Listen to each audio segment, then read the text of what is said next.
C'est Guy Berenbaum pour l'actualité d'Internet et vous nous parlez d'un site Internet américain très influent qui a peut-être bien identifié le pire film de l'histoire d'Hollywood, c'est ça? Oui, on est mercredi et Slate.fr qui raconte les gros soucis du dernier film avec Eddie Murphy, Le mot de trop, Thousand Words, qui sort ce mois-ci aux États-Unis et le 28 mai en France. Et c'est vraiment un navet, un nanar ce film? C'est la thèse du site américain Rotten Tomatoes, site dédié depuis 1999 aux critiques et informations sur films et jeux vidéo, site dont le nom est issu d'une vieille tradition bien connue. En des temps éloignés, il arrivait que le public, mécontent du jeu des acteurs, de la médiocrité d'un spectacle, jette des tomates pourries, Rotten Tomatoes, sur les acteurs.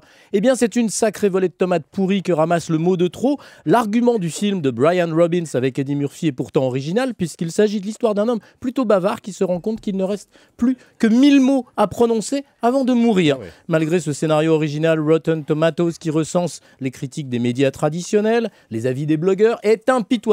La note moyenne censée représenter les opinions sur ce film fait très peur.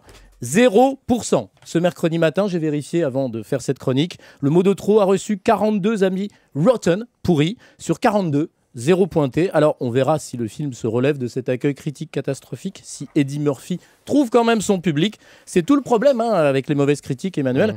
Aragon avait écrit que la critique, c'est le bagne à perpétuité. Il avait raison, et pourtant le poète ne connaissait pas l'Internet. Guy Berenbaum qu'on vous retrouve évidemment ce soir comme chaque jour sur Europe 1 à 20h pour des clics et des claques, pour une émission spéciale en partenariat avec les Inrecuptibles dont parlait justement Esther Heidemann tout à l'heure. Et le thème donc de cette émission ce soir, c'est pourquoi les politiques se défoncent sur Twitter. C'est le titre. Se défoncent sur... C'est le titre, Twitter. Absolument.